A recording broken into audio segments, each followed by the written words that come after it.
మీ పిల్లలు పాపుల. ఎంత మాట అండి, ఎంత మాట. చిన్నపిల్లలు ఎంతమంది ఉన్నారు? మన పిల్లలు పాపుల. మన కొడుకుని ఎవడన్నా చిన్న మాట అంటే మనం అలాంటిది పాపి అంటే ఎంత మాట అండి. డైరెక్ట్గా వేసాం చూసారా? మీ పిల్లలు జన్మ పాపులా? అవును అంటున్నారు నేడు బాబు. అవును, పాపంతో పుడుతున్న వాళ్ళు అంటున్నారు. మనిషి జన్మ పాపము అంటున్నారు. మనిషి జన్మ పాపి అంటున్నారు. విన్నారా ఈ మాటలు? మీరు విన్నారా? చర్చిలో వెళ్ళలేదా? విన్నారు అందరూ కూడా. మనమందరము మన తల్లిదండ్రులకు పిల్లలమే. అంటే మనందరము కూడా పుట్టుకలు అంటే పుట్టుకతో పాపులము. అందుకే ప్రార్థనలో జన్మ కర్మ పాపులమైన మమ్మును క్షమించండి అని ప్రార్థన చేస్తూ ఉంటారు. జన్మ పాపముతో పుట్టిన మమ్మల్ని రక్షించడానికి వచ్చినాము యేసుక్రీస్తు అని ప్రార్థన చేస్తుంటుంది నేటి క్రైస్తవ సమాజం, క్రైస్తవ బోధకులు. దేవుని పిల్లారా, ప్రతి క్రైస్తవుడు, భూమి మీద పుట్టిన ప్రతి ఒక్కడు తెలుసుకోవలసిన అత్యంత అవసరమైన పాఠమే మీ పిల్లలు జన్మ పాపులా అనే విషయం. మీరు ఎందుకు ఇలా మాట్లాడుతున్నారు, ఎందుకు ఇలా మాట్లాడుతున్నారు అని మనం ఆలోచిస్తే వీళ్ళకి బైబిల్లో కొన్ని మాటలు కనిపించాయి. చెప్పారు, శ్రీరాముడు చెప్పాడు, క్రైస్తవులకు బైబిల్ చదవటం బాగా తెలుసు, తెలియనిది ఏమిటంటే పరిశీలన.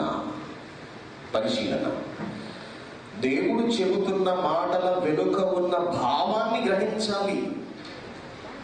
ఆయన ఏ ఉద్దేశంతో, ఏ సందర్భంలో, ఏ కాలంలో ఏ మాట మాట్లాడుతున్నాడు అని కనీస స్పృహ బైబిల్ చదివే ప్రతి ఒక్కరికి ఉండాలి. అది లేకపోబట్టే భయంకరమైన తప్పిదాలను ఈనాటి క్రైస్తవులు చేస్తున్నారు అని మనం చెప్పక తప్పదు. దేవునిలా బైబిల్ చదివిన వేళకు కొన్ని మాటలు అర్థం కాలేదండి, అనుమానాన్ని కలిగించాయి. అనుమానం కలిగించిన దానిని సరిగా అర్థం చేసుకోగా అపార్థం చేసుకున్నారు. బైబిల్లోని మాటలను అపార్థం చేసుకుంటే ఏం జరుగుతుందో పేతురు గారు తన పత్రికలో వివరిస్తున్నారు. చూడండి, పేతురు గారు రాసిన 2వ పత్రిక 3వ అధ్యాయము 16వ వచనం.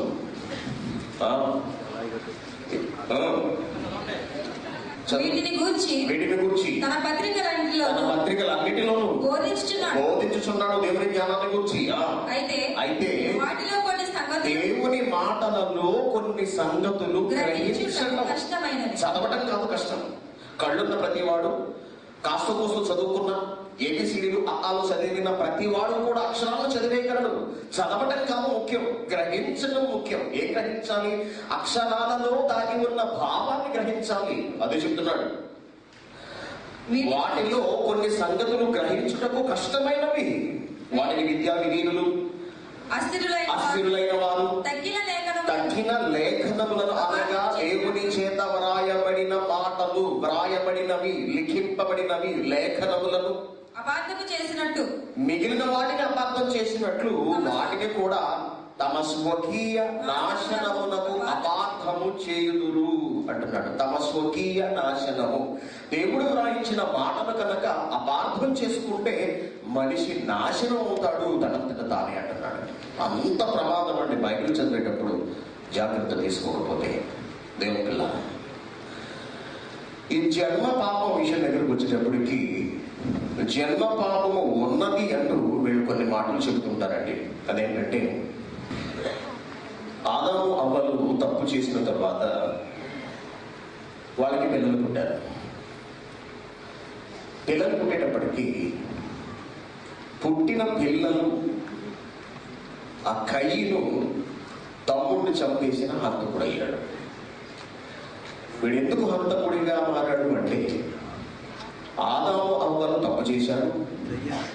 వీళ్ళు తప్పు చేయటం వలన వాళ్ళలోనికి పాప స్వభావం అనేది వచ్చింది. వీళ్ళు పాప స్వభావముతో పిల్లలను కన్నారు కాబట్టి ఆ పాపము అనేది ఒకరి నుంచి అనగా ఆదాము అవ్వల నుంచి వాళ్ళ పిల్లలలోనికి జన్మ ద్వారా వచ్చేసింది కాబట్టి కయ్యను హంతకుడయ్యాడు.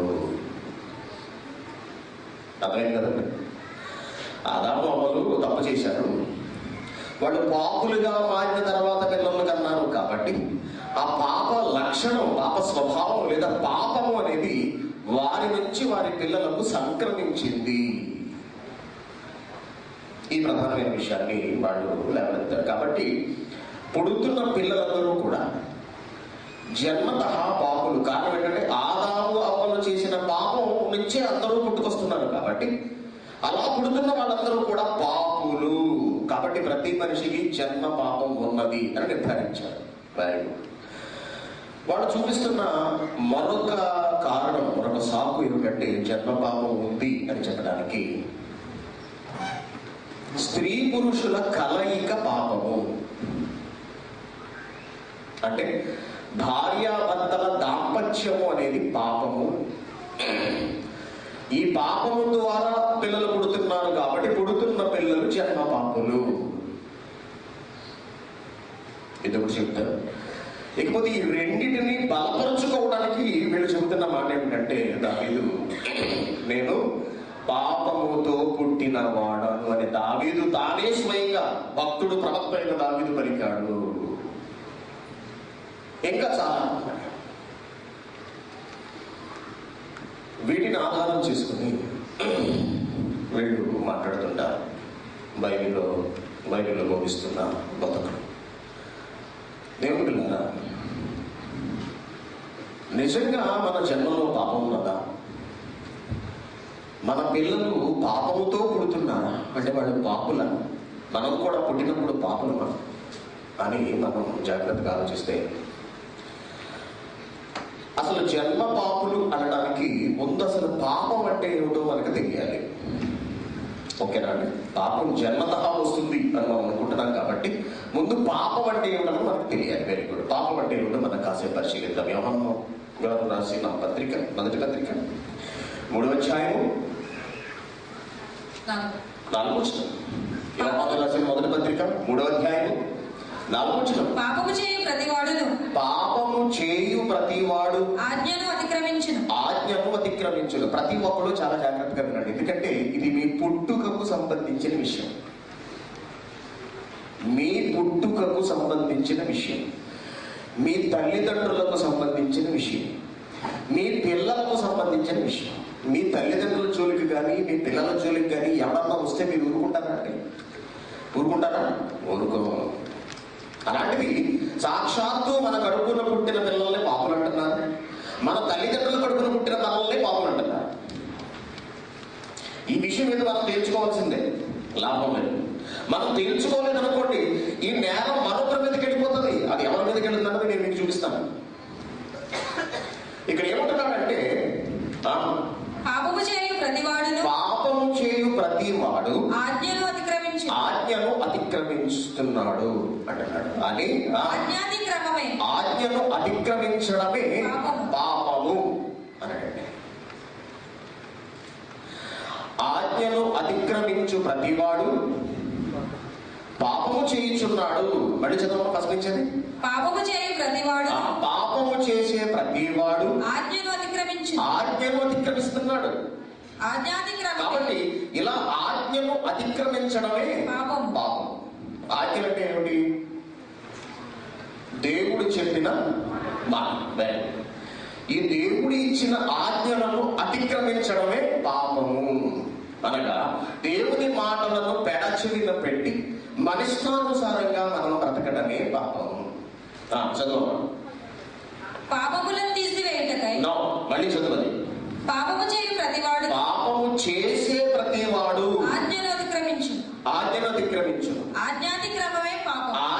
అతిక్రమించడమే అంటే దేవుడిచ్చిన ఆజ్ఞను అతిక్రమించడమే పాపము.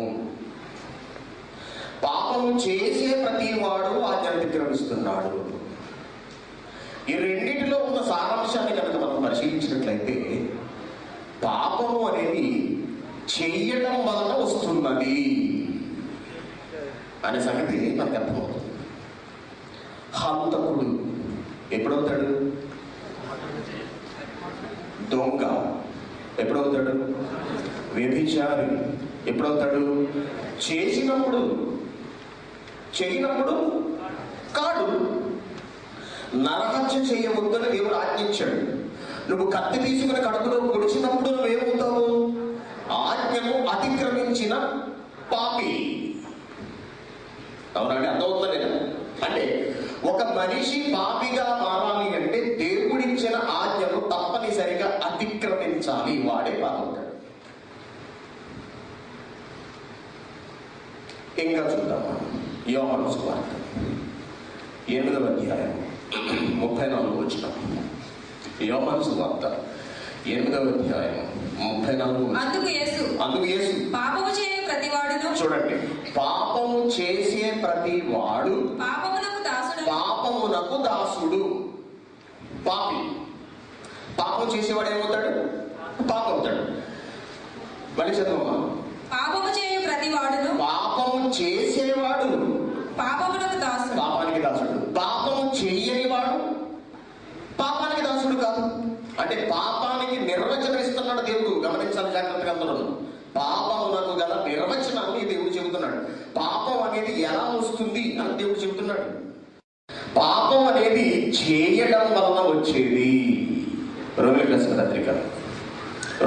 పత్రిక 3వ అధ్యాయము 23వ వచనం.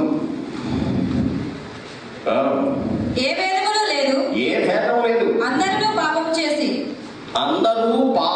చేసి దేవుడు అనుగ్రహించు మహిమను పొందలేకపోవచ్చున్నారు. అందరూ పాపము చేసి దేవుడు అనుగ్రహించే మహిమను పొందలేకపోతున్నారు. ఒకవేళ పాపము చేయకపోతే పాపులు కాదు కాబట్టి దేవుడు అనుగ్రహించే మహిమను పొందుకుంటారు. అవునా? కాబట్టి ఈ వచనాలను, ఈ 3 వచనాలను దేవుడిచ్చిన డెఫినేషన్ కనుక మనం ఆలోచిస్తే పాపము అనేది చేయటం వలన వస్తున్నది అనే సంగతి మనకు అర్థమైంది. అర్థమైందా లేదా? Very good. ఇప్పుడు మనం కాసేపు చాలా జాగ్రత్తగా ఆలోచిద్దాం. మీ పిల్లలు జన్మ పాపులా? ఇది ఈరోజు మనం చూడబోతున్న పట్టణం. ఓకే,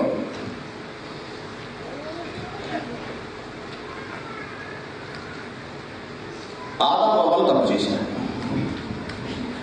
తప్పంటే ఏం చేశారు? ఆజ్ఞను అతిక్రమించారు. Very good. ఏమిటి దేవుడిచ్చిన ఆజ్ఞ? మీరు ఈ పండు తినకండి. చూడండి, ఆదికాండం 2వ అధ్యాయము 18వ వచనం. ఆదికాండం 2వ అధ్యాయము 17వ వచనం. దేవుడే యెహోవా ఈ తోటలో ఉన్న ప్రతి వృక్ష ఫలమును మీరు నిరభ్యంతరంగా అన్ని తినొచ్చు. అయితే మంచి చెడ్డల తెలివినిచ్చే వృక్ష ఫలాన్ని మాత్రం మీరు తినకూడదు.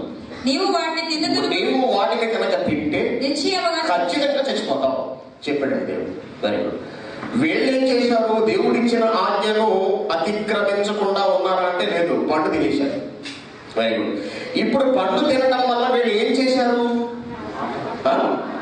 ఆజ్ఞను అతిక్రమించారు. ఆజ్ఞ అతిక్రమమే పాపం. పాపం అనేది ఎలా వస్తుందని మనం చూసాము. చెయ్యడం వల్ల పాపం వస్తుంది. Very good. ఓకేనా? ఇప్పుడు వీళ్ళిద్దరు కడుపున 2 పిల్లలు పుట్టారు.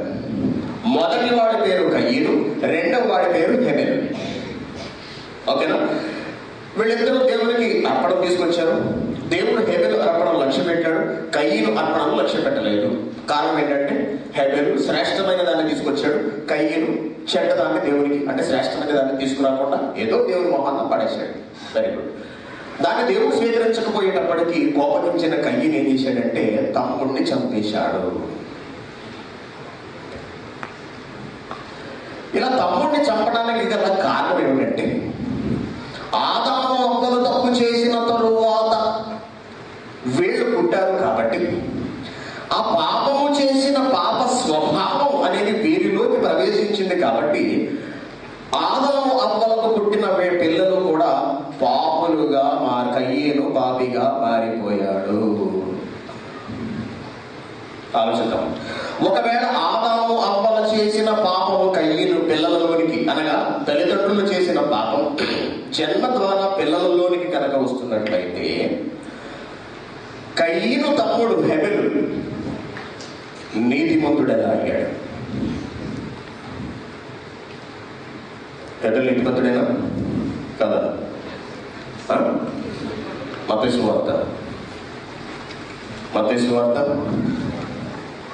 23వ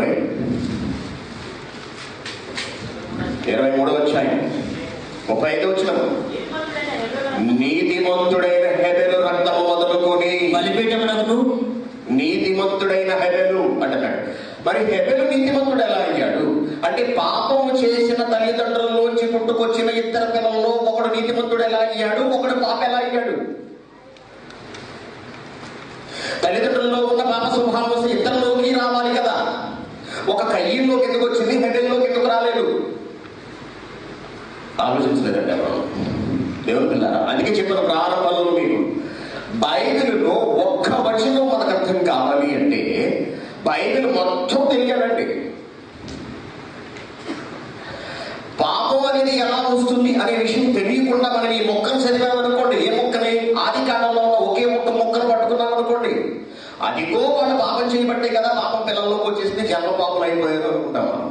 కానీ పాపం అనేది చేయడం వలన వచ్చేది అని, జన్మతః రాదు అని, ఎవడైతే పాపం చేస్తాడో వాడే పాప అవుతాడనే సంగతి బైబిల్ ఘోషిస్తుంది. ఫర్ ఎగ్జాంపుల్, ఆదాము అవ్వ తప్పు చేశారు అనుకుందాం. ఆదాము అవ్వలు తప్పు చేస్తే ఆ పాపానికి శిక్ష ఎవరు భరించాలి? ఎవరు భరించాలంటే వాళ్ళే భరించాలి. వాళ్ళు చేసిన పాపం మన మీద వేసేసి మనల్ని చంపేసేయడం ఏమిటి? వాళ్ళు చేసిన పాపం మనకు రావడం ఏమిటి? దేవుని పిల్లారా, పాపం అనేది ఒకరి నుంచి మరొకరికి సంక్రమించదు. గమనించండి, ఒకరి నుంచి మరొకరికి సంక్రమించేది రోగం, పాపం కాదు. ఎయిడ్స్ ఉన్న తల్లిదండ్రులు ఉన్న ఆడ మగ ఉన్నారు, ఎయిడ్స్ ఉన్నవాళ్ళు వీడికి పిల్లలు ఉంటారనుకోండి, ఓకేనా? పుట్టిన పిల్లాడికి ఎయిడ్స్ ఉంది. వీడికి ఎయిడ్స్ ఎక్కడి నుంచి వచ్చింది? బాబుకి ఎక్కడో తిరిగాడు, ఎయిడ్స్ అంటించుకున్నాడు. వ్యభిచారం చేయదని దేవుడు చెప్పాడు, వీడు వ్యభిచారం చేశాడు, ఎయిడ్స్ అంటించుకున్నాడు. అంటించుకున్న తర్వాత వీడికి కొడుకు పుట్టాడు. ఇప్పుడు పుట్టిన కొడుకు పాప, అతను ఎయిడ్స్ తో కొడుకు పిల్లడు కూడా ఎయిడ్స్ వచ్చేసింది. ఇప్పుడు అతను చేసిన తప్పు వల్ల పుట్టిన పిల్లోడు పాప అవుతాడా? కాడండి. తండ్రి తప్పు చేశాడు కాబట్టి తండ్రికి ఎయిడ్స్ వచ్చింది. తండ్రికి వచ్చిన జబ్బు కొడుకు తప్పించి తండ్రి పాపం కొడుకుకి రాదు. ఎందుకంటే కొడుకు ఏ పాపము చెయ్యలేదు. పాపము అనేది చేయటం వలన వచ్చేది కాబట్టి. అర్థమవుతలేదా? ఒకవేళ వీడు అంటున్నట్టుగా ఆదాము అవ్వలలో ఉన్న పాప స్వభావము పిల్లల్లోనికి వచ్చినట్లయితే, ఆదాములోకి పాప స్వభావం, ఆదాము ఎవరి నుంచి వచ్చాడు? ఆదాము ఎవరు కొడుకండి? ఆదాము దేవునికి కుమారుడు. లూకా సువార్త 3వ అధ్యాయము 38వ వచనం. 38. కేయినాను ఎనోషుకు, ఎనోషు షేతుకు, షేతు ఆదాముకు. ఆదాము దేవునికి కుమారుడు. మరి ఆదాములోకి పాప స్వభావం ఎక్కడి నుంచి? ఒకవేళ ఒకరి నుంచి ఒకరికి వచ్చేసింది అనుకుంటే, ఆదాము పాప అయితే ఆదామును పుట్టించిన దేవుడు కూడా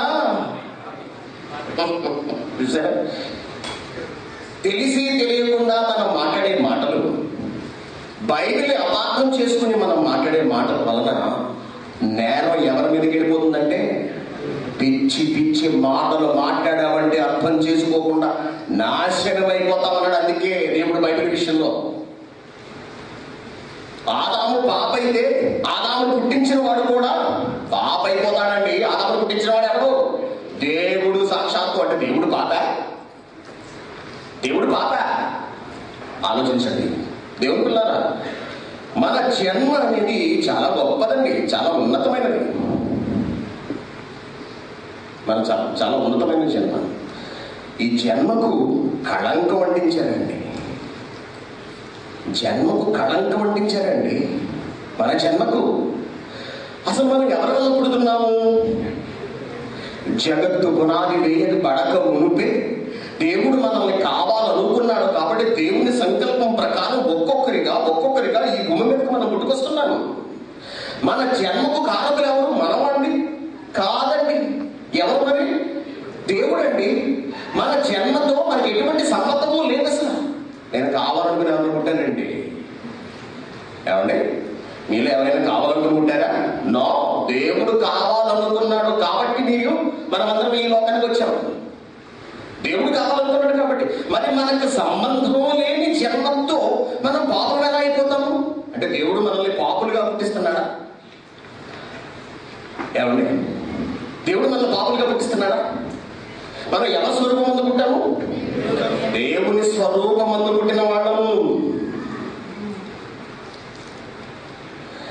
మరి పిల్లలకు జన్మ పాపం ఎలా అంటున్నారు? ఒక మంచి మాట చూద్దాం. యేసుక్రీస్తు గారు మాట్లాడే మాట మత్తయి సువార్త 19వ అధ్యాయము 13వ వచనం. అప్పుడు ఆయన వారి మీద చేతులుంచి ప్రార్థన చేయవలెనని కొందరు చిన్న పిల్లలను ఆయన యొద్దకు తీసుకువచ్చిరి. ఆయన శిష్యులు తీసుకుని వచ్చిన వారిని గద్దింపగా యేసు చిన్న పిల్లలను నా దగ్గరికి రాకుండా ఆటంకపరచండి, వాళ్ళని నా దగ్గరికి రానివ్వకండి, ఎందుకంటే వాళ్ళు పాపులు. అంతే కదండి. ఇప్పుడు జన్మ పాపం ఉందంటే పుట్టిన పిల్లలు ఏమవుతున్నారు? పాపులు. అది యేసుక్రీస్తు గారు ఏమంటున్నారు? నా దగ్గరికి తీసుకురాని వాళ్ళని అంటున్నాడు అండి. వాళ్ళని ఆటంకపరచక నా దగ్గరికి తీసుకురండి. పరలోక రాజ్యము అంటే పాపుందా? ఏమండి, జన్మతః పాపం ఉంటే పుడుతున్న పిల్లలు పాపంతో పుడుతున్నట్లయితే పరలోక రాజ్యం పాపులు దాండి.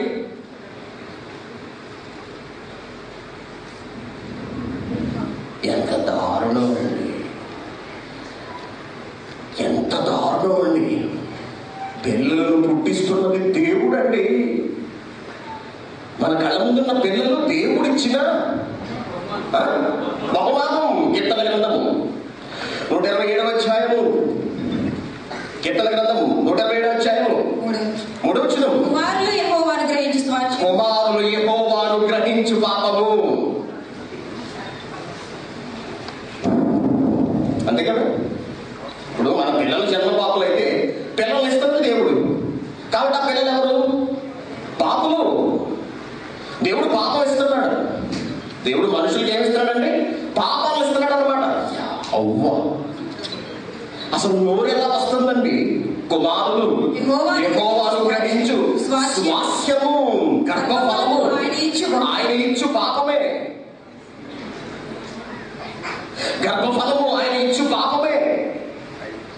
నోరా తాటి పడ్డ తిట్టదాటి వీళ్ళమే, ముద్దు పెట్టుకోవాలంటే వీళ్ళమే, మనుషులాంటి వీళ్ళు. భూమి మీద పుడుతున్న ప్రతి ఒక్కడు జన్మతః పరిశుద్ధుడు. పరిశుద్ధులండి మన పిల్లలు.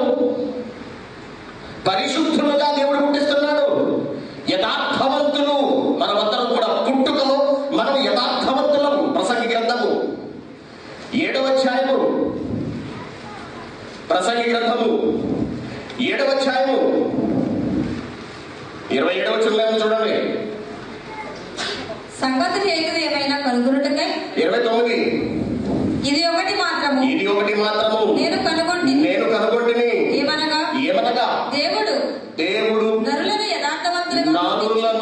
యథార్థవంతులుగా పుట్టించెనుగా. దేవుడు నరులను పాపులుగా పుట్టించమంటున్నాడా?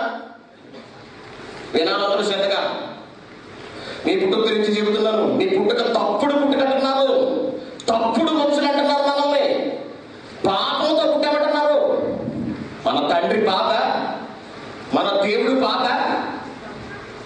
దేవుడు నరులను యథార్థవంతులుగా పుట్టించెను. అయితే వీడు లోకములో వచ్చి లోకాన్ని చూసి లోకములో పడి వివిధములైన తంత్రాలను కలిగించుకుని పాపం చేసి పాపిగా మారాడు. పుట్టుకలో పరిశుద్ధులం, యథార్థవంతులం. బైబిల్ చదవాలి. ఇంకేమంటున్నాడు చూడండి యేసుక్రీస్తు గారు. మత్తయి సువార్త 18వ అధ్యాయము, మత్తయి సువార్త 18వ అధ్యాయము 1వ వచనం. ఆ కాలమున శిష్యులు యేసునొద్దకు వచ్చి పరలోక రాజ్యములో ఎవడు గొప్పవాడని అడుగగా ఆయన అంటున్నాడు, ఒక చిన్న బిడ్డని తన యొద్దకు పిలిచి వారి మధ్యన నిలబెట్టి ఇట్లనెను, మీరు మార్పు నుండి బిడ్డల వంటి పాపులైతే తప్ప పరలోక రాజ్యంలో ప్రవేశింపరని. ఏమండి, జన్మ పాపం ఉంటే పిల్లలు పాపులైతే, అందుకని జన్మత పాపి అంటే వాడు పాపి. మీరు బిడ్డల వంటి వారై మారు మనసు పొందితే తప్ప పరలోక రాజ్యంలో ప్రవేశింపరు. అంటే పాపి అయిన వాడికి కూడా పరలోక రాజ్యం ఉందన్న వాటి లెక్కనే. పరలోక రాజ్యము పాపుల రాజ్యం అన్నమాట. ఒకవేళ పాపులందరూ పరలోకం వెళ్ళిపోతే యేసుక్రీస్తు గారు ఈ భూమి మీదకి రావాల్సిన అవసరమే లేదు, రక్తం చిందించాల్సిన అవసరం లేదు. ప్రతి ఒక్కరు చచ్చిన వెంటనే పరలోకానికి వెళ్ళిపోతాడు. ఆలోచించండి. మీరు మార్పు నుండి చిన్న బిడ్డల వంటి వారు అంటే కల్మషం లేని వారు, పాపము చెయ్యని వారు అని అర్థం అండి. చిన్న బిడ్డలు పాపం చేస్తారండి. వాడికి పాపం అంటే ఏంటో తెలిసాడు అసలు? వాళ్ళ కళ్ళల్లో కామం ఉంటుందండి. హత్య చేయాలని ఆలోచన వస్తుందా? దొంగతనం చేయాలని తప్ప ఉండదండి. పాప ముఖాన్ని చూస్తే ఎంత ఆనందం అండి. మనకి ఇంటికి రాగానే మన పిల్లల మొహం చూస్తే ఆనందం అండి. మన కొడుకును చూసుకున్నప్పుడు మనకు కలిగే ఆనందం అది మాటల్లో చెప్పలేదండి. మన కూతుర్ని చూసుకుంటున్నప్పుడు మనకు కలిగే ఆనందం, నాన్న అంటూ వాళ్ళు ఎదురుస్తున్నప్పుడు ఆనందంతో గంతులు వేసేస్తాం మనం. వాళ్ళు పాపులండి, చిన్న బిడ్డలు, పాపము లేని వాళ్ళు ఉంటున్నాడండి దేవుని పిల్లలు.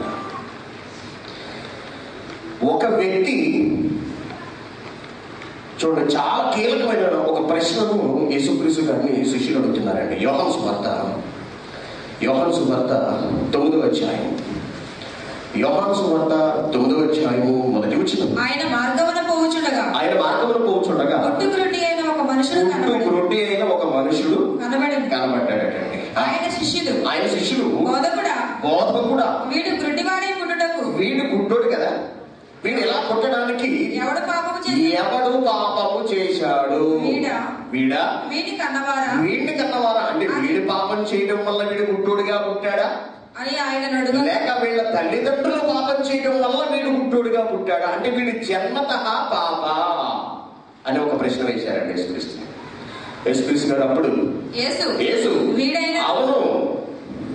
అవును వీడు పాపే, వీడు కన్నవారు పాపము చేశారు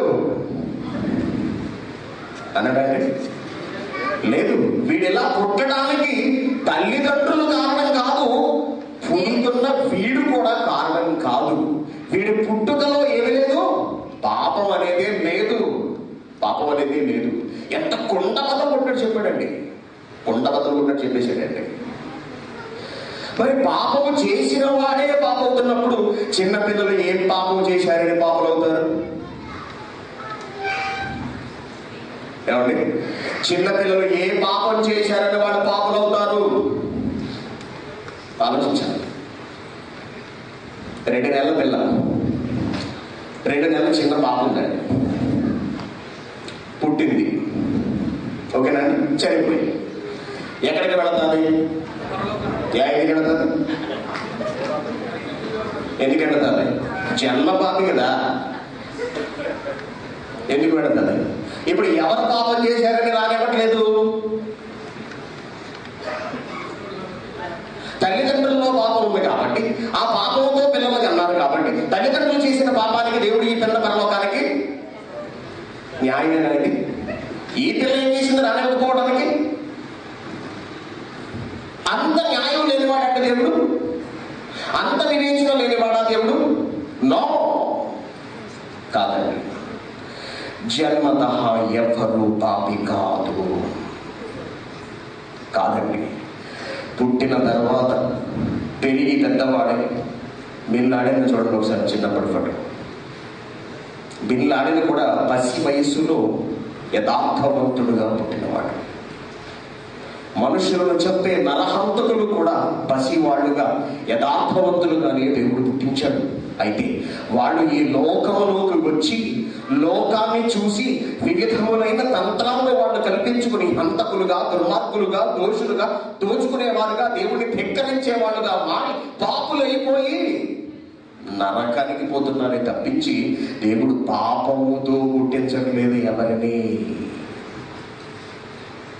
ఒకవేళ జన్మ పాపం అనేది ఉంటే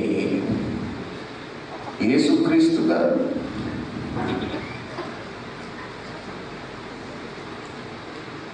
యేసుక్రీస్తు గారు ఎవరు? యేసుక్రీస్తు పరిశుద్ధుడు. యేసుక్రీస్తు ఎలా పరిశుద్ధుడు అయ్యాడు?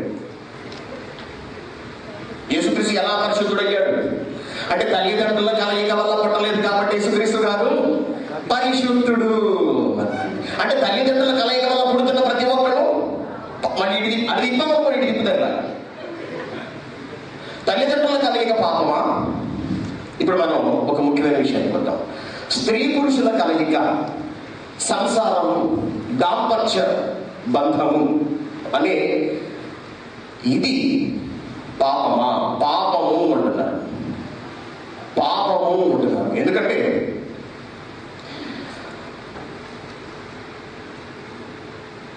వీళ్ళిద్దరూ పండు తిన్న తర్వాత వాళ్ళిద్దరూ కలుసుకున్నారు కాబట్టి, అంటే పాపము చేసిన తర్వాత వాళ్ళు కలుసుకున్నారు కాబట్టి పుడుతున్న పిల్లలు పాపలు.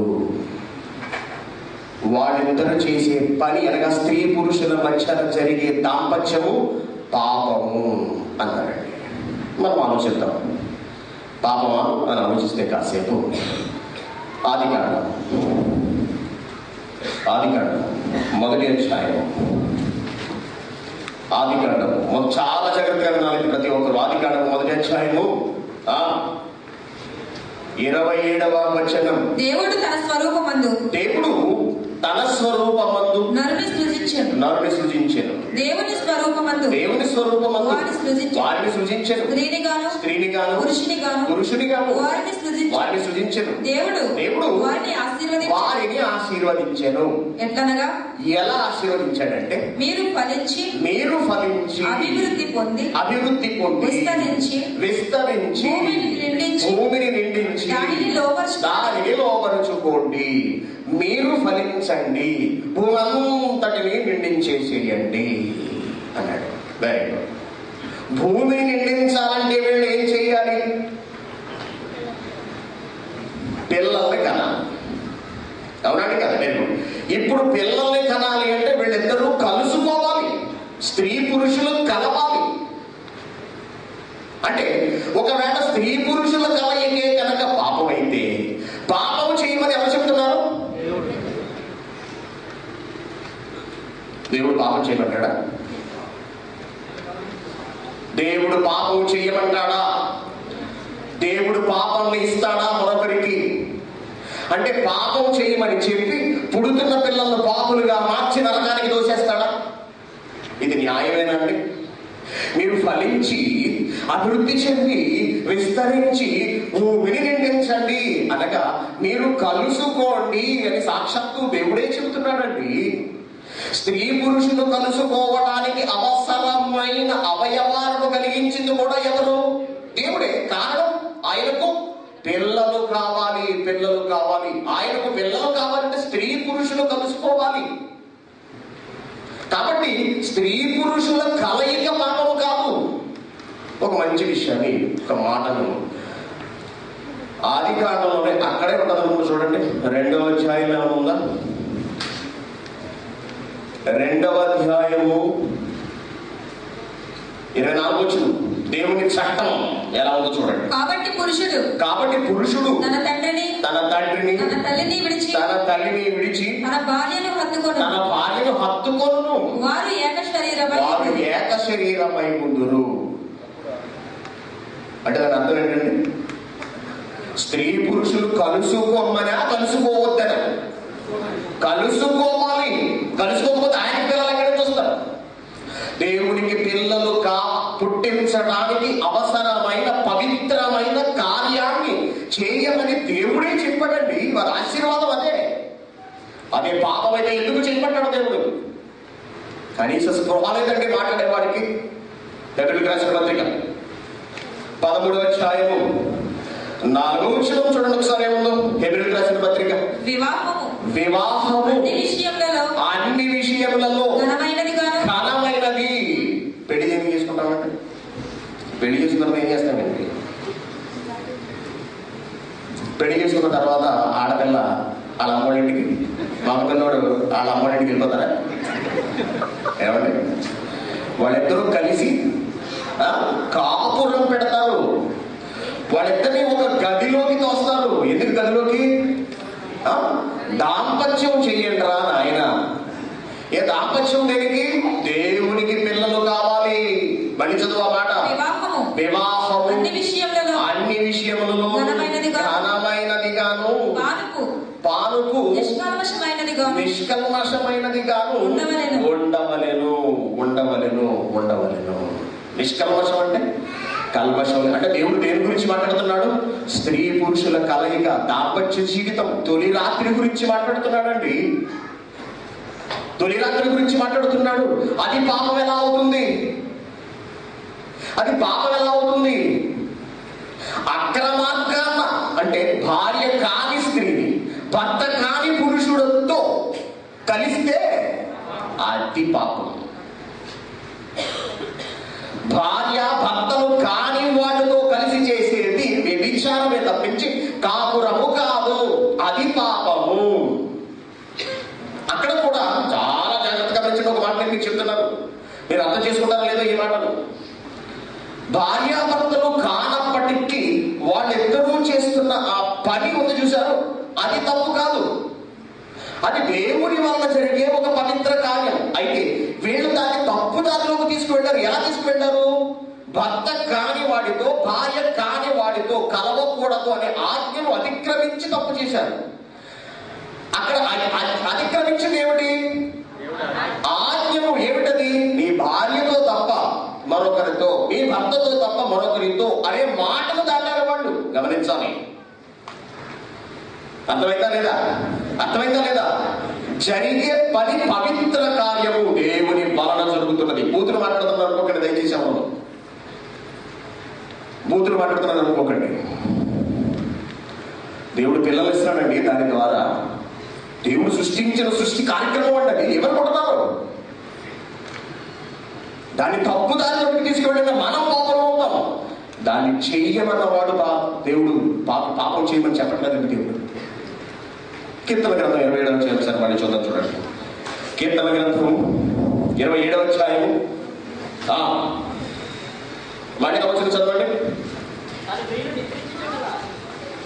మళ్ళీ ఫాస్ట్ ఇందాక నుంచి 3 వచ్చిన కుమారులు, జాగ్రత్తగా గమనించండి. కుమారులు యెహోవా అనుగ్రహించు స్వాస్థ్యము. గర్భఫలము ఎలా వస్తున్నారు? కుమారులు ఎలా వస్తున్నారు? ఏం జరిగితే కుమార్తెలు వస్తారు? కాపురము చేస్తే, అనగా స్త్రీ పురుషులు కలిస్తే. గర్భఫలము ఆయన ఇచ్చే బహుమానమే. వారి కలయికలో పుట్టే పిల్లలు మన వల్ల పుడుతున్నారా అండి? ఎంతమందికి పిల్లలు లేరు? ఎంతో మందికి ప్రపంచంలో పిల్లలు లేరు. పిల్లలు పుడుతున్నారంటే ఎవరిస్తున్నారు? దేవుడిస్తున్నాడు. గర్భఫలము దేవుడిచ్చు బహుమానమే. యవ్వన కాలంలో పుట్టిన కుమారులు బలవంతుని చేతిలో బాణముల వంటి వారు వారితో తన అప్పుల పొది నింపుకుని అప్పుల పొదిని నింపుకుని వాడు ధన్యుడు. అటివారు సిగ్గుపడక గుమ్మములలో తమ విరోధులతో వాదించుదురు. ఒక మంచి అవసరమైన వచనాన్ని ఇద్దరు ఏకమై ఎత్తేసారండి. ఇద్దరు తన ప్రియులు. రెండవ వచనం మీరు వేకునే లేచి చాలా రాత్రి అయిన తర్వాత వండుకొనుచు కష్టార్జితమైన ఆహారాన్ని తినుడు వ్యర్థమే. తన ప్రియులు నిద్రించుచుండగా వినాలి. తన ప్రియులు నిద్రించుచుండగా ఆయన వారికి ఇచ్చుచున్నాడు. నిద్రించడం అంటే ఏంటండి? కడిగేసి పడుకుంటామా గురిపెట్టి? తొలి నిద్ర అంటారు. తొలి నిద్ర అంటే శోభనము, ధర్మ కార్యము. నేను తప్పు మాట్లాడుతున్నాను అనుకోకండి దయచేసి. దేవుని సంకల్పం మీకు అర్థం కావాలి. తన ప్రియులు నిద్రించుచుండగా ఏమిస్తున్నాడు దేవుడు? ఆయన వారికి ఏమిస్తున్నాడు దేవుడు? కుమారులు యెహోవా అనుగ్రహించు స్వాస్థ్యము, గర్భఫలము. ఆయన ఇచ్చు బహుమానం. అంటే ఆయన గర్భఫలం రావడం కొరకు నిన్ను పాపం చేయమంటాడా? అంటే నువ్వు పాపం చేస్తే నరకానికి వెళ్ళిపోవడం ఆయనకి ఇష్టమా? అంటే స్త్రీ పురుషుల కలయిక పాపమా? ఒకవేళ స్త్రీ పురుషుల కలయికే కనుక పాపం అయితే కొరింథీయులకు రాసిన పత్రిక చూద్దాం ఒకసారి. కొరింథీయులకు రాసిన మొదటి పత్రిక 7వ అధ్యాయం 3వ వచనం. కొరింథీయులకు రాసిన మొదటి పత్రిక 7వ అధ్యాయం 3వ వచనం.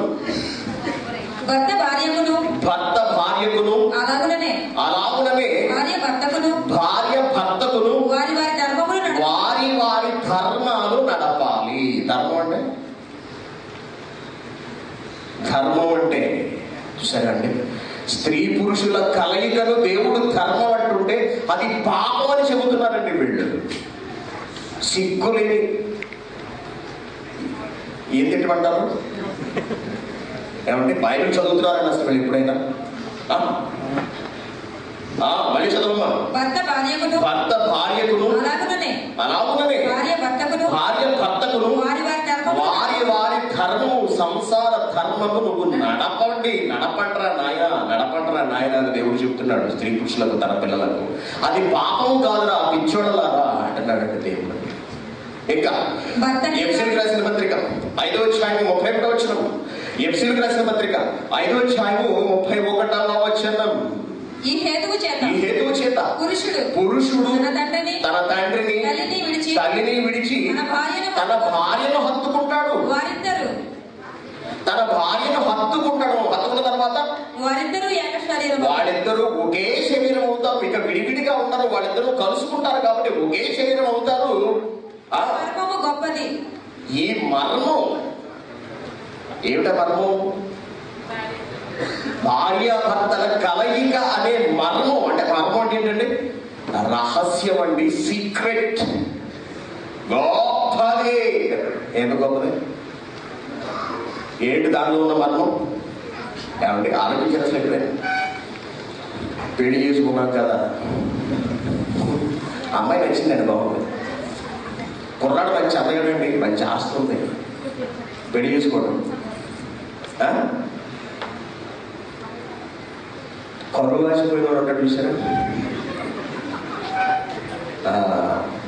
తుఫానులోను వరదలలోను తినడానికి తిండి లేక కొన్ని రోజుల పాటు ఆకలితో అలమటించి ఒక ఆహార పొట్లం దొరికిందనుకోండి కలబడిపోతారు దాని మీద. అలాగా స్త్రీ పురుషులు కలుసుకుని కలబడిపోవడమే. అసలు ఎందుకు మనం పెళ్లి చేసుకున్నాం? మన కలయిక వెనుక ఏమిటి రహస్యం? స్త్రీని చూస్తే పురుషునికి ఆకర్షణ, పురుషుని చూస్తే స్త్రీకి ఆకర్షణ. ఈ ఆకర్షణ వెనుక ఉన్న మార్గం ఏమిటి? అర్థం కాలేదండి. ఎందుకు పెట్టాడో తెలుసా ఈ ఆకర్షణ? దేవునికి పిల్లలు కావాలి, మన గర్భాల ద్వారా దేవుని పిల్లలు పుట్టాలి. అందుకే ఈ మర్మము గొప్పది ఎక్కడంటే దేవుడు పాపం అంటాడు. ఈ పనికి మారిన వెధవ, ఈ గచ్చి కుక్క ఏమంటాడు వీడు? పాపం అంటారండి వీళ్ళు. సురేష్ గారు అందరినీ తిడతాడండి, మరి ఎక్కడ వీళ్ళు ముద్దు పెట్టుకోవాలి? ఆయన తిట్టతో చెప్పండి ఎవరిని, ఆయన పని తాను చేసుకోమనండి. నువ్వు మంచి పని చేస్తున్నావు, మరి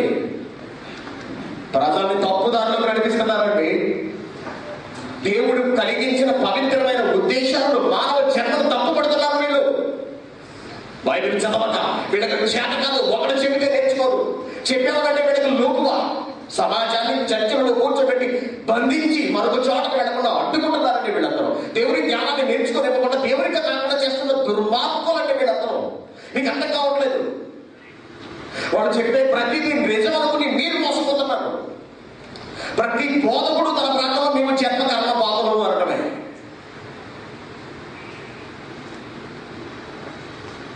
ఇంకా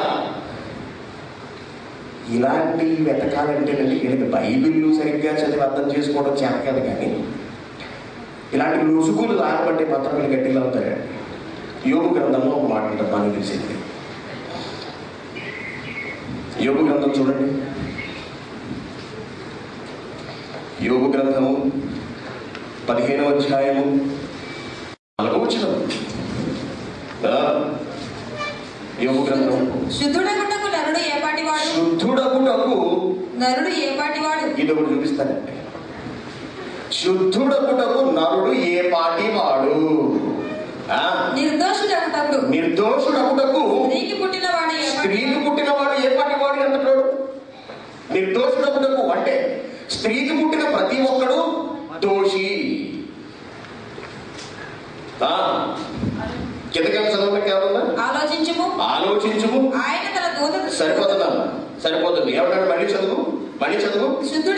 శుద్ధుడగుటకు నరుడు ఎంతటోడు? నిర్దోషుడగుటకు స్త్రీకి పుట్టినవాడు ఏ పాటివాడు ఎంతటివాడు అసలు అంటున్నాడు. అంటే స్త్రీకి పుట్టిన ప్రతి వాడు శుద్ధుడు అవ్వడు. మరి ఏమవుతాడు? రాబవుతాడు అంటున్నాడండి. అంటే స్త్రీకి పుట్టిన వాళ్ళందరూ పాపులు. అంటే మన పిల్లలందరూ కూడా అంటే జన్మతః పాపము అనేది ఉందన్నమాట. బైబిల్ చదివేటప్పుడు అండి చాలా జాగ్రత్త అవసరం. చాలా జాగ్రత్త అనేది అవసరం. ఈ మాటలు ఎవరు మాట్లాడుతున్నారు చూడండి. మొదటి వచనంలో ఏమున్నది? అప్పుడు తేమానీయుడైన ఎలీఫజు ఎలాగో మాట్లాడటం మొదలు పెట్టాడు. తేమానీయుడైన ఎలీఫజు మాట్లాడుతున్నది దేవుడు కాదండి, యోగు కూడా కాదు. బైబిల్ గ్రంథంలో చాలా మంది మాట్లాడిన మాటలు దేవుడు రాయించాడు. తండ్రి అయిన దేవుడు మాట్లాడిన మాటలు ఉన్నాయి. యేసుక్రీస్తు కుమారుడైన యేసుక్రీస్తు మాట్లాడిన మాటలు ఉన్నాయి. మరొక కుమారుడైన పరిశుద్ధాత్మ దేవుడు మాట్లాడిన మాటలు ఉన్నాయి. పౌలు మాట్లాడిన మాటలు ఉన్నాయి. అపోస్తలులు మాట్లాడిన మాటలు ఉన్నాయి. దేవదూతలు మాట్లాడిన మాటలు ఉన్నాయి. ప్రవక్తలు మాట్లాడిన మాటలు ఉన్నాయి. సాధారణ మనుషులు మాట్లాడిన మాటలు ఉన్నాయి. చివరికి సాతాను మాట్లాడిన మాటలు కూడా బైబిల్లో దేవుడు రాయించాడు. ఏ మాట ఎవరు మాట్లాడుతున్నారు, ఎవరితో మాట్లాడుతున్నారు, ఈ మాట పరిగణలోనికి తీసుకోవాల్సిన అవసరం ఉందా లేదా అనే కనీసపు ఆలోచన బైబిల్ చదువుతున్న వారికి తప్పనిసరిగా ఉండాలి. ఈ మాట మాట్లాడుతున్నది ఎలీఫజు అనేవాడు. వీడు ఏమన్నాడంటేనండి, శుద్ధుడగుటకు మనిషి ఎంతటోడు? అసలు శుద్ధుడు కాడెప్పటికేనే. నిర్దోషుడగుటకు స్త్రీకి పుట్టిన వాడు ఎంతటోడు అన్నాడండి. ఇది సరైన మాటనండి. అంటే జన్మ పాపం ఉన్నట్టు మాట్లాడుతున్నాడు కదా. అంటే మనిషి పుట్టుకతోనే పాపి అన్నట్టు మాట్లాడలేదండి వీడు. కోపం వచ్చిందండి దేవుడికి. మాట చాలా కోపం వచ్చిందండి. మండి పడిపోయాడండి దేవుడు. 42వ అధ్యాయం అదే యోగు గ్రంథము 7వ వచనము. యెహోవా యోబుతో ఆ మాటలు పలికిన తరువాత ఆయన తేమానీయుడైన ఎలీఫజుతో ఇలాగు సెలవిచ్చిన. ఎలీఫజు నోటికొచ్చినట్టు పేలవు నువ్వు. నా సేవకుడైన యోబు పలికినట్లు మీరు నన్ను గూర్చి యుక్తమైనది పలుకలేదు కనుక నా కోపము మీ మీదను. మీ ఇద్దరు ఫ్రెండ్స్ యోగును చెడగొట్టారు. మీ ఇద్దరి స్నేహితుల మీదను మండుతుంది నాకు. ఏమన్నావు నువ్వు? శుద్ధుడగుటకు స్త్రీకి పుట్టిన వాడు ఏ పాటి వాడు అంటావా? అంటే స్త్రీకి పుడుతున్న వాళ్ళు శుద్ధులు కాదా? చూసారంటే దేవుడు ఎలా క్రాస్ చేశాడు. ఎలీఫజు తప్పుగా మాట్లాడాడ, తప్పు మాట్లాడిందని వెంటనే పట్టాడు దేవుడు. నువ్వు కనుక వెంటనే బలి అర్పించకపోతే అది కూడా నా యోగు చెప్పాలి, నన్ను క్షమించమని. చెబితే నేను కాపాడతాను. చూడు మళ్ళీ కింద చదవమ్మా. కాబట్టి 7 ఎడ్లను 7 పొట్టేళ్లను మీరు తీసుకొని నా సేవకుడైన యోగునొద్దకు పోయి మీ నిమిత్తము దహన బలి అర్పించమనెను. అప్పుడు నా సేవకుడైన యోగు మీ నిమిత్తము ప్రార్థన చేస్తాడు. మీ అవివేకం, మీ బుర్ర లేని మాటలు నేను మిమ్మల్ని శిక్షింపకుండా క్షమిస్తాము అంటున్నాడు. చూసారండి, మన వాళ్ళు అసలు ఎవరితో ఎవరు మాట్లాడుతున్నారని కనీస వివేచన లేకుండా ఆ వచనాన్ని తీసుకుని జన్మ పాపం ఉందనేశారు. ఆ మాట మాట్లాడినందుకు దేవునికి కోపం వచ్చేసింది. అర్థమైందా లేదా? అర్థమవుతుందా? అంత గందరగోళం ఉందండి. జన్మ పాపం అనేది మనిషికి లేదండి. మనిషి జన్మత పాపి కాదు. మీ పిల్లలు ఎవరో పాపులు కాదండి. మీ తల్లిదండ్రులకు పుట్టిన మీరు కూడా జన్మత పాపులు కాదండి. ఈ లోకంలోకి వచ్చి మనం తప్పు చేసి పాపిగా మారుతున్నాం. దేవుడు పాపులను పుట్టించడండి. దేవుడు పాపాన్ని ఇవ్వడండి.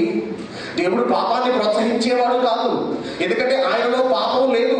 తన పిల్లలకు పాపాన్ని ఇవ్వడు దేవుడు. మరొక మాట మనకు యోబు గ్రంథంలో కనపడుతుంది. 14వ అధ్యాయము 4వ వచనం. పాప సహితునిలో నుండి పాపరహితుడు పుట్టగలిగిన ఎడల ఎంత మంచిది. కానీ అలాగున ఎవడు పుట్టనేరడు అన్నాడు. ఈ వచనం కూడా చూపిస్తారండి మనకి. జన్మ పాపం ఉందనడానికి ఏం చూపిస్తారంటే మళ్ళీ చదవ. పాప సహితుడు అనగా పాపిలోంచి, పాపరహితుడు అనగా పాపము లేనివాడు పుట్టగలిగిన ఎంత మేలు. కానీ అలాగున ఎవడును పుట్టలేడు. పాప సహితుడు అంటే ఎవరండి?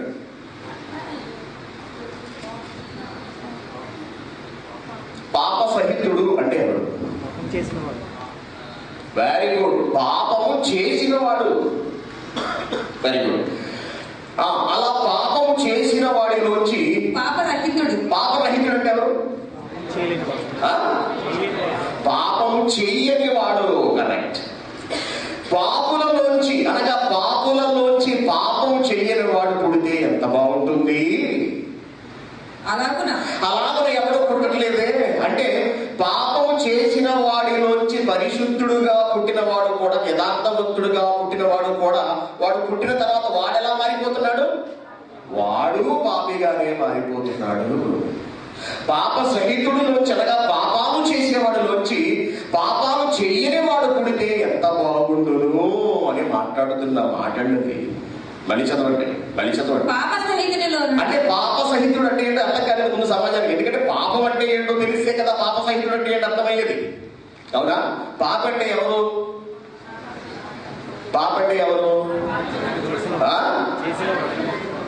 పాపం చేసిన వాడు పాపి. Very good. పాపరహితుడు అంటే ఎవరు?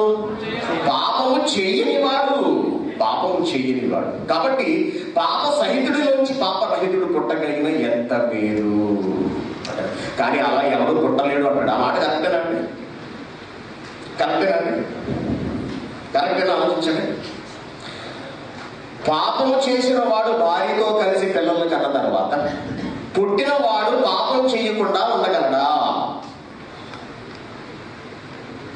పాపం ఉన్న వాళ్ళలోంచి పుట్టిన వాడు పాపం చేయకుండా ఉండగలడా?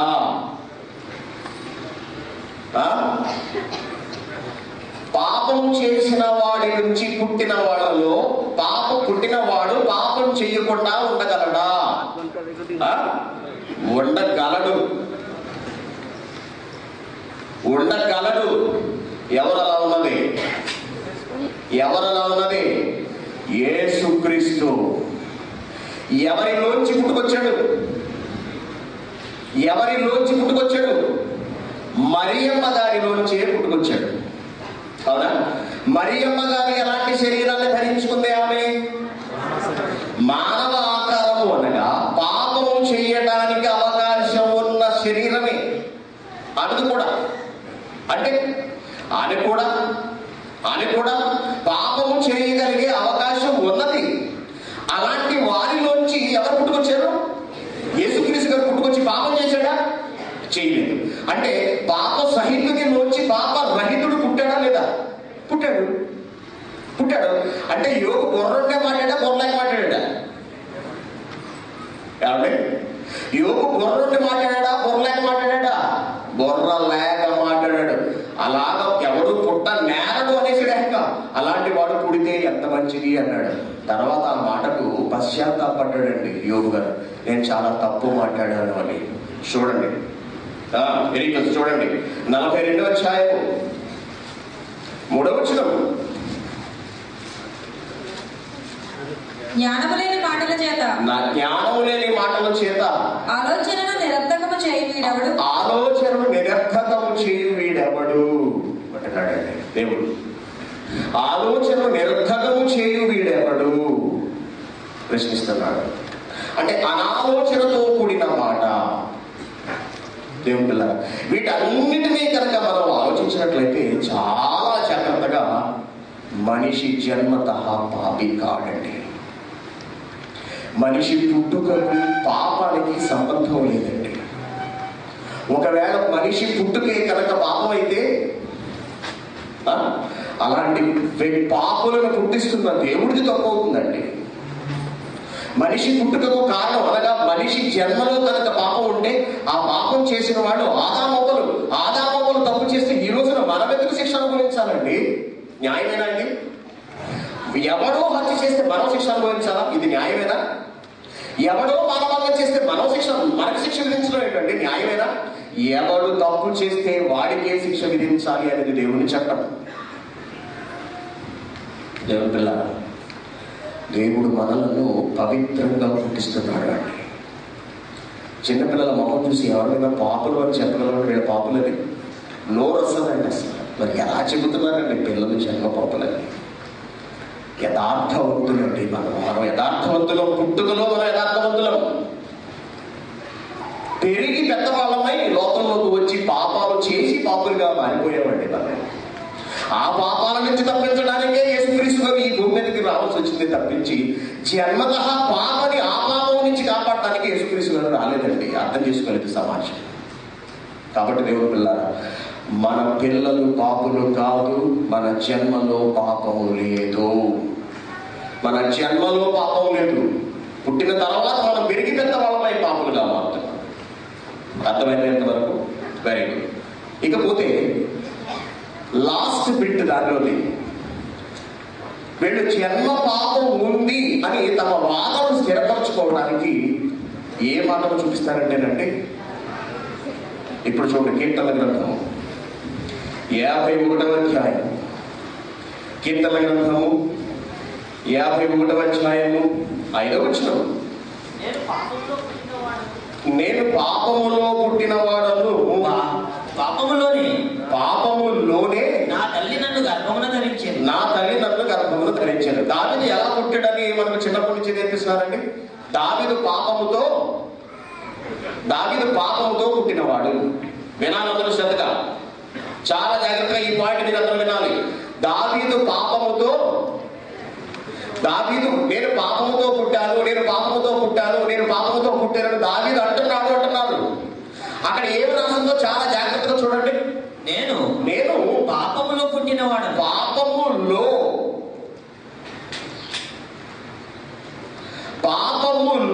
అక్కడ లో ఉందా, తో ఉందా?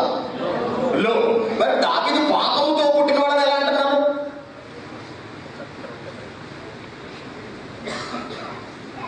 నేను పాపములో పుట్టినవాడను, పాపముతో పుట్టినవాడను కాదు. సమాజం అంతా దావీదు పాపముతో పుట్టాడని బోధిస్తుంది. అందుకే ప్రశ్న వేశాం, దావీదు పాపముతో పుట్టాడా? దావీదు పాపముతో అనగా దావీదు జన్మలో పాపం లేదండి. దావీదు పాపములో పుట్టాడు. పాపములో.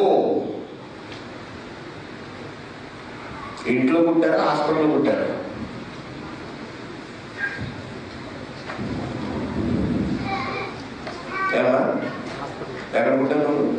ఇంట్లోనే హాస్పిటల్లోనే? ఇంట్లో హాస్పిటల్లో పుడతారా, హాస్పిటల్తో పుడతారా? ఇంట్లో పుడతారా, ఇంటితో పుడతారా? ఆలోచించడం చాలా జాగ్రత్తగా. అక్కడ రాసి ఉన్న అక్షరం ఏమిటి? లో. తో కాదు, తో కాదు. నేను పాపములో పుట్టిన వాడను, నేను హాస్పిటల్లో పుట్టిన వాడను. హాస్పిటల్ ఉంది కాబట్టి హాస్పిటల్లో పుట్టాను, ఇల్లు ఉంది కాబట్టి ఇంట్లో పుట్టాను. స్త్రీలను డెలివరీకి తీసుకెళ్తుంటారు రిక్షాల్లో కొందరు డెలివరీ అయిపోయే వాళ్ళు ఉంటారు. ఎప్పుడు ఎక్కువైపోయి అప్పటికప్పుడు వచ్చేసి విమానంలో డెలివరీ అయిన వాళ్ళు ఉన్నారు. దావీదుని వాళ్ళ తల్లి పాపములో కన్నది. దావీదు పాపములో పుట్టినవాడు. పాపములో పుడతామేంటి? హాస్పిటల్లో పుట్టినట్టుగా. హాస్పిటల్ ఉంది కాబట్టి హాస్పిటల్లో పుట్టావు. పాపం ఉంది కాబట్టి పాపములో పుట్టాడు. పాపం ఎక్కడుంది? పాపం ఎక్కడుందండి? లోకములో ఉన్నది పాపము. లోకములో ఎక్కడి నుంచి వచ్చింది పాపం? ఆదాము అవ్వల ద్వారా పాపము లోకములో ప్రవేశించింది. రోమిలికి రాసిన పత్రిక 5వ అధ్యాయము 12వ వచనం ఇట్లుండగా, రోమిలికి రాసిన పత్రిక 5వ అధ్యాయము 12వ వచనం ఇట్లుండగా ఒక మనుషుని ద్వారా పాపము, పాపము ద్వారా మరణమును. చూడండి ఎంత కరెక్ట్ చెప్పాలంటే, ఒక మనుషుని ద్వారా పాపము, మనుషుని ద్వారా పాపమును, పాపము ద్వారా మరణం చేశారండి.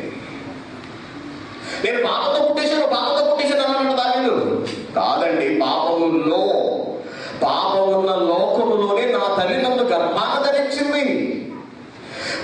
ఈ పాపము లోకంలో పుట్టిన నేను, యథార్థవంతునిగా ఈ పాపము లోకములో పుట్టిన నేను, లోకములో వచ్చిన తర్వాత లోకాన్ని చూసి నేను కూడా ఏం చేశానంటే పాపము చేసేసానంటున్నాడండి.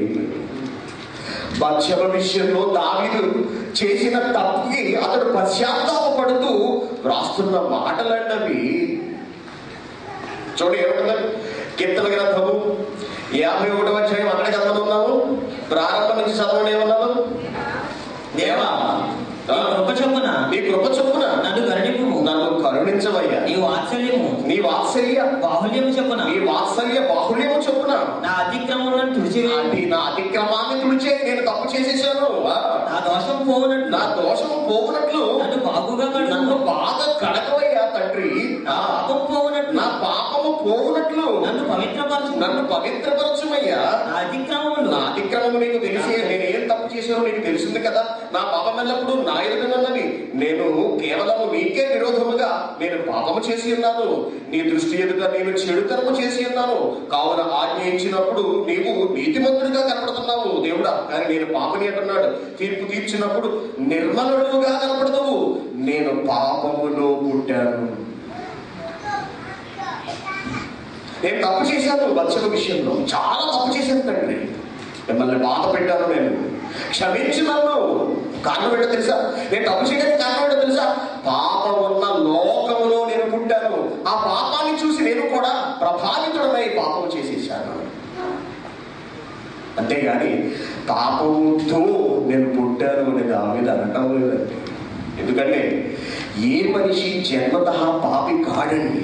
ఇక్కడ దావీదు పాపముతో అని మురిగేస్తున్నారని తప్పించి, అదే దావీదు మానవ జన్మ గురించి ఎంత శ్రేష్టమైన మాట మాట్లాడాడు ఎవడైనా చదివాడండి. అసలు 139వ అధ్యాయము కీర్తన గ్రంథము 139వ అధ్యాయము 14వ వచనం ఏముందో చూడండి. నీవు నన్ను కలుగ చేసిన విధం. 16వ వచనం, నేను పిండమునై ఉండగా నీ కన్నులు నన్ను చూస్తున్నాయ్యా. మనిషి జన్మ గురించి ఎంత గొప్పగా మాట్లాడుతున్నాడు చూడండి. ఒకవేళ పిండంలో ఉన్నవాడు పాపే కనుకైతే దేవుడు చూస్తాడా వాడిని? దావీదు పాపంతోనే కనుక పుడితే దేవుడు చూస్తాడా? దావీదుని చూస్తాడా? గర్భంలో ఉన్నప్పుడు చూస్తాడా? లేదండి. పాపం లోకంలోకి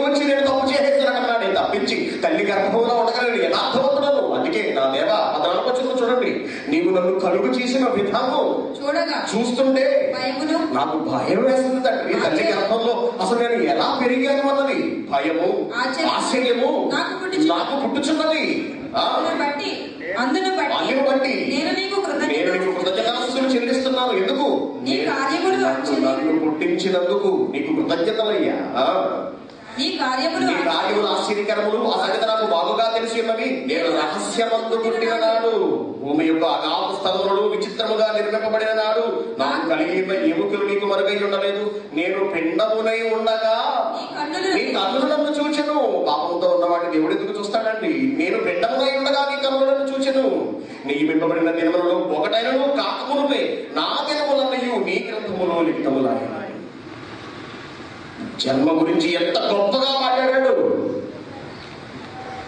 తన పుట్టుక ఎంత యథార్థమైనదో చెబుతున్నాడండి, ఎంత గొప్పదో చెబుతున్నాడు. దేవుని పిల్లలారా, జన్మ పాపం లేదండి. కారణం ఏంటో తెలుసా? మనల్ని జన్మింప చేస్తున్నవాడు దేవుడు. నిజంగా మనల్ని పాపముతోనే కనుక పుట్టిస్తున్నట్లయితే అలాంటి దేవుడిని నమ్మవలసిన అవసరం లేదండి, నమ్మాల్సిన అవసరం లేదు. దేవుడు ఎంత దారుణానికి తగ్గబడితే మనిషి దేవుడు నమ్మాల్సిన అవసరం లేదు. దేవుడు మనుషుల్ని పాపులుగా పుట్టిస్తాడా? ఎంత మాట! దేవుడు పరిశుద్ధుడండి. ఎవరి పోలికలో పుట్టించాడు? ఒకవేళ పాపులుగా పుట్టిస్తే ఎవరి పోలికలో దేవుడు పుట్టించాడు మనల్ని? తన స్వరూపమందు అంటారు దేవుడిది పాప స్వరూపం. తన పోలిక చొప్పున దేవుడు పాప, తన స్వరూపమందు తన పోలిక చొప్పున యథార్థవంతులుగా పరిశుద్ధులుగా దేవుడు నరులను పుట్టించెను. అయితే వారు వివిధములైన తంత్రములను కల్పించుకుంటున్నారు. ఆలోచించండి. మానవ జన్మ సర్వోత్కృష్టమైనది, సర్వోన్నతమైనది మనిషి జన్మ. ఈ రోజుకి కూడా తల్లి గర్భములో పిండం ఎలా ఎదుగుతుందనే సంగతి శాస్త్రవేత్తలకు అంతుపట్టట్లేదండి. ఒక చిన్న నీరు జిగురు లాంటి కణం నుంచి, కంటికి కనబడని దశ నుంచి ఎంత మనిషి గర్భంలోంచి ఎదిగి వస్తున్నాడు అంటే అర్థం కాక పిచ్చెక్కుతున్నారండి శాస్త్రవేత్తలు, పిచ్చెక్కిపోతున్నారు వాళ్ళు. దేవుని నిర్మాణం ఇది. ఆ దేవుడు పిండాన్ని కలుగు చేస్తున్న విధానం చూసాడ, భయం వేసిందండి దావీదుకి. ఏమంటున్నాడు? నీవు నన్ను కలుగ చేసిన విధము చూడగా అంటే చూపించాడన్నమాట దేవుడు దావీదుకి. ఎలా పుట్టాలో చూడు, నీ జన్మ ఎంత గొప్పదో. తన పుట్టుకను తాను చూసుకున్నాడండి దావీదు. అందుకే భయపడిపోయాడు, వణికిపోయాడు. నీవు నన్ను కలుగు చేసిన విధము చూడగా భయం ఆశ్చర్యం నాకు పుట్టుచున్నది. మనిషి పుట్టుక భయంకరమైనదండి. ఏమిటండి ఈ మానవ ఆకారం? ఎక్కడి నుంచి వస్తుందండి ఈ శబ్దం? ఎలా చూస్తున్నాయండి ఈ కళ్ళు? ఎలా మాట్లాడుతుంది ఈ నోరు? ఎక్కడి నుంచి వస్తుంది ఇదంతా? ఎలా కదులుతున్నాయి ఈ చేతులు? ఈ రోజుకి అంతు చిక్కడం లేదు శాస్త్ర ప్రపంచానికి. అలాంటి విచిత్రమైన ఈ మానవ దేహాన్ని దేవుడు ఎంతో కష్టంతో తల్లి గర్భంలో ఉండగానే జాగ్రత్తగా చూసుకుంటూ యథార్థవంతుడుగా ఈ భూమి మీదకి పంపిస్తుంటే ఆ యథార్థమైన దేవుని సంకల్పాన్ని, పరిశుద్ధుడైన దేవుని ఆలోచనను తప్పు పట్టడానికి వెళ్ళెవరు? నా దేవుని పవిత్రమైన అనాది సంకల్పాన్ని తప్పు పట్టడానికి వెళ్ళెవరు? కోటాను కోట్ల సంవత్సరాల దేవుని సంకల్పానికి ప్రతిరూపం అండి మనిషి జన్మ. తనకు పిల్లలు కావాలనుకున్నాడు కాబట్టి ఆ జన్మను తప్పు పట్టడానికి వెళ్ళెవరు? అపార్థం చేసుకోకండి వచ్చిన లేఖనాన్ని తప్పుగా అర్థం చేసుకోకండి. సర్వనాశనం అయిపోతాడు దేవుడి మాటలు తప్పుగా అర్థం చేసుకున్నవాడు. తమ స్వకీయ నాశనములకే అపార్థము చేయదు అంటున్నాడు దేవుడు. దేవుడి పిల్లలారా ఆలోచించండి. ఈ లోకంలో వచ్చిన తర్వాతే మనం పాపులుగా మారుతున్నామే తప్పించి జన్మతః మనిషి పాపి కాడు. జన్మ పాపి అని చెప్పేవాడు బుద్ధిహీనుడు, వాడు దేవునికి విరోధి, వాడు మోసగాడు, వాడు దేవుని భయం లేనివాడు, దేవుని జ్ఞానం లేనివాడు, దేవుని సంకల్పాన్ని ఎరుగనివాడు. వాడు దైవజనుడేంటి? ఆలోచించండి దేవుని పిల్లలారా. కాబట్టి దావీదు పాపముతో పుట్టలేదండి. దావీదు పాపమున్న లోకములో పుట్టాడు. పుట్టుకలో యథార్థవంతుడు దావీదు. ఆలోచించండి దేవుని పిల్లలారా. దేవుని మహాజ్ఞానం మీ కళ్ళ ముందు పెట్టారు, మీ ముందు పరిచారు. జీవగ్రంథంలో మన పేరు రాసుకుని దేవుడు మనల్ని ఈ లోకానికి పంపించాడండి. మన బ్రతుకు కాలంలో ఆయన ఉద్దేశాన్ని నెరవేర్చాలనుకుంటున్నాడు దేవుడు. మన పేరును సజీవంగా జీవగ్రంథంలో ఉంచుకోవాలనుకుంటున్నాడు దేవుడు మనం. కానీ మనిషి చేతులా ఉంచుకుంటున్నాడు. ఈ రోజు మనిషి ఎవరి వరకు బ్రతుకుతున్నాడు చెప్పండి? దేవుడి గురించిన ఆలోచన ఉందా? దేవుడి గురించిన తెలివి ఉందా? వివేచన ఉందా? దేవుడి గురించిన జ్ఞానాన్ని నేర్చుకుంటున్నాడా? అసలు ఎందుకు పుట్టామో ఎప్పుడైనా ఆలోచించామో? మన జన్మకున్న పరమార్థం ఏమిటో ఎప్పుడైనా ఆలోచించామో? ఈ శరీరం దేవుడు ఎందుకు ఇచ్చాడో మనకి ఎప్పుడైనా ఆలోచించామో? లేదండి. పుట్టిన కాడించి స్కూల్కి వెళ్ళా, స్కూల్ తర్వాత ఉద్యోగం తర్వాత పెళ్లి తర్వాత పిల్లల తర్వాత చావు అయిపోయింది. మనిషి పుట్టింది చావటానికేనా? దేవుడు మనల్ని పుట్టిస్తున్నది కేవలం చచ్చిపోవడానికేనా? మనిషి పుట్టుక వెనక ఉన్న కారణం ఏమిటి? దేవుడి ఆలోచన ఏమిటి? మనిషి ఎప్పుడూ ఆలోచించలేదండి. దేవుని పిల్లలారా, సమాజం దేవుడికి కాక, దేవుడి గురించి ఆలోచించక, దేవుడి గురించి నేర్చుకోక, దేవుడి గురించి బ్రతకక సర్వనాశనానికి వేగిరి పడిపోతున్న ఈ కాలంలో క్రైస్తవుడైన ప్రతి ఒక్కడు కూడా దేవుని మహాజ్ఞానాన్ని చేతపట్టి సర్వలోకానికి వెళ్ళి సర్వసృష్టికి సువార్తను ప్రకటించాలి. ప్రకటించని నాడు మనం క్రైస్తవులం కాదు. ప్రకటించని నాడు మనది భక్తి కాదు. దేవుని జ్ఞానం నేర్చుకోని నాడు మన మనుషులమే కాదు, మనకన్నా జంతువులు ఉత్తమమైనవి, మనకన్నా పురుగులు నయం. దేవుడు అంటే కేవలం ఆపదలు తీర్చేవాడని మాత్రం అనుకోకండి. దేవుడు దహించేస్తాడు. ఆయనకు కోపం వచ్చిందండి. దేవుని పనిని మనిషి జరిగించిన నాడు మనిషిని ఉంచవలసిన అవసరం దేవునికి లేదు. దేవుని పిల్లలారా, ఆలోచించండి. చేతుల బ్రతుకులను నాశనం చేసుకోవద్దు. దేవుని గురించి ఆలోచించండి. ప్రతి ఒక్కరు దేవుని గురించి పని చేయండి. దేవునికి జీవితాన్ని అంకితం చేయండి. కారణం, ఈ జీవితం ఎప్పుడు రాలిపోతుందో తెలియదండి. పైకి వెళ్ళిన రాజశేఖర రెడ్డి గారికి ఎక్కడ తగలేదు, ఎక్కడ పడిపోయాడో తెలియదు. ఆయన కన్నా గొప్పవాడు మనం. ఎంతలో గొప్ప వాళ్ళు ఉన్నారు చరిత్రలో. వాళ్ళందరూ మృత్యువాత పడ్డారండి. మనం తప్పించుకోలేమే. ఏదో ఒక రోజున మనకు మరణం తప్పదండి. మరణించిన క్షణంలో దేవుడు ముందుకు వెళ్ళి నిలబడితే దేవుడు అడిగే ప్రశ్న ఏంటో తెలుసా? నీకు 80 సంవత్సరాలు ఆయుష్ ఇచ్చాను. నా చేతుల కష్టాన్ని నీకు పెట్టాను. కష్టపడి నేను నిన్ను తయారు చేశాను. నేను విశ్రాంతి తీసుకోవాల్సిన అవసరం ఏర్పడిందిరా నీకు కావలసిన వాటన్నిటిని చేయడానికి. ఎంత అల్లారు ముందుగా పెంచారు నిన్ను. నీకు సక్రమమైన అవయవాలు ఇచ్చారు. మంచి వాతావరణం నిన్ను పెట్టాను. నా కొరకు బ్రతకమన్నాను అంతే. నా గురించి ఆలోచించమన్నాను. నన్ను ప్రేమించమన్నాను. కానీ నువ్వేం చేశావు? నీ బ్రతుకు కాలం అంతా డబ్బని, ఇళ్ళని, సంసారం అని, బంధాలని, కేవలం వాటికే ప్రాధాన్యతనిచ్చావు. నన్ను పక్కకు పెట్టేశావు. నన్ను పక్కకు పెట్టేసి నా కడుపు కోత మిగిల్చావు. ప్రపంచంలో ఎంతో మంది మనుషులు ఉండగా నా మాటలతో నిన్ను ఆకర్షించి నా కుమార్తె రక్తం ద్వారా నిన్ను కడిగి క్రైస్తవుడిగా, పరిశుద్ధుడిగా, పవిత్రుడిగా చేశాను. ఎందుకు చేశానో తెలుసా? నా పనిలోకి వెళ్తామని. దేవుడు తన కుమారుడు ద్వారా మనకు కొత్త జన్మను ప్రసాదించాడు. ఎందుకో తెలుసా? నా కుమారుడు ద్వారా జన్మను నీకు ఇచ్చింది నా గురించి నువ్వు పని చేస్తామని. నన్ను పట్టించుకొని ఈ సమాజానికి నా గురించి చెబుతామని. నాశనం అయిపోతున్న నా పిల్లలను నువ్వు కాపాడతావని నీకు కొత్త బట్టలు, రక్షణ అనే వస్త్రాన్ని తొడిగాను. నీకు మామూలు స్నానం పనికి రాదని నా కుమారుడు రక్తం ద్వారా నీకు స్నానం చేయించాను. నిన్ను పరిశుద్ధుడిగా చేశాను.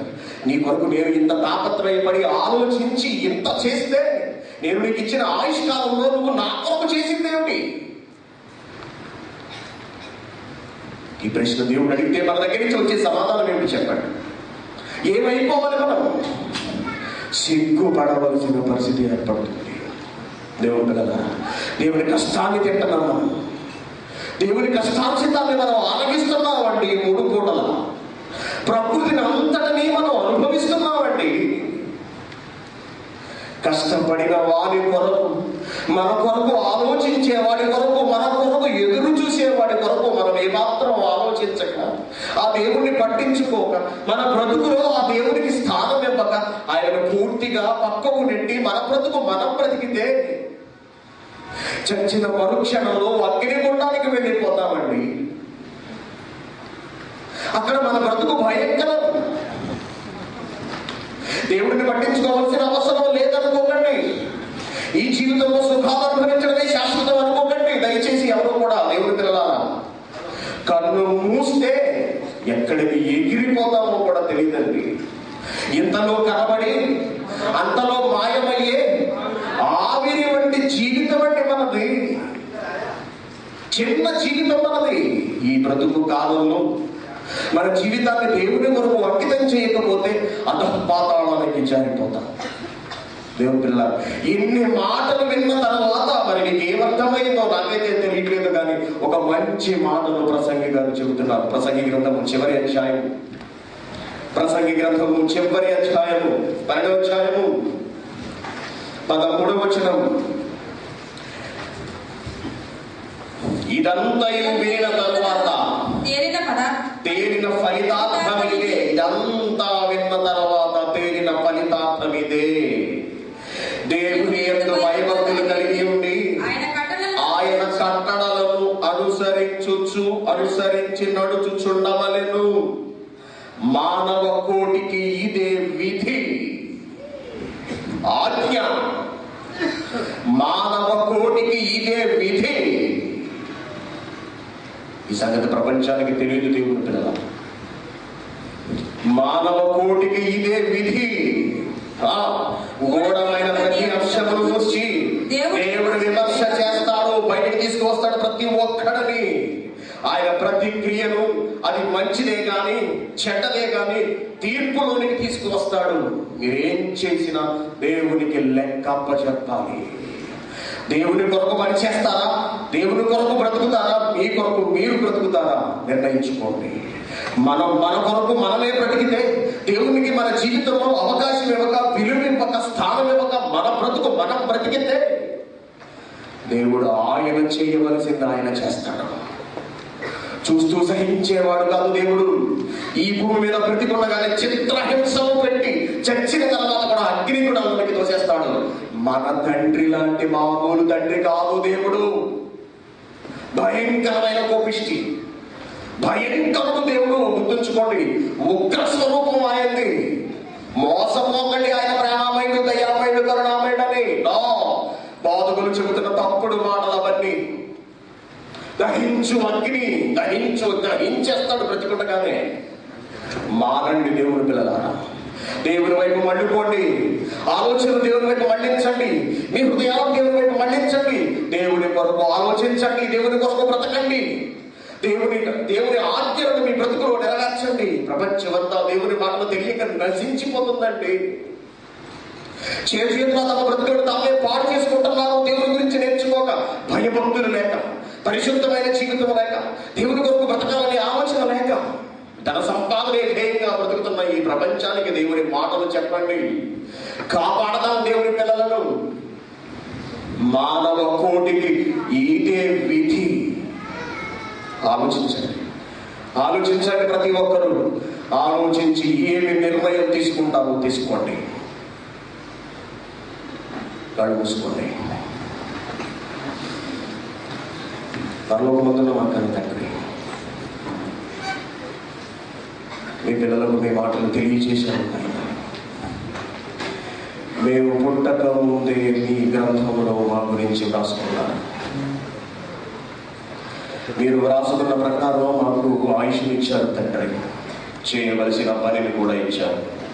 అయితే ఏ పని చెయ్యాలో తెలియక మేము తల్లడిల్లిపోతామని, ఏ పని చెయ్యాలో కూడా బైబిల్ అనే మహాజ్ఞాన గ్రంథంలో రాయించి మీరు మా చేతికిచ్చారు.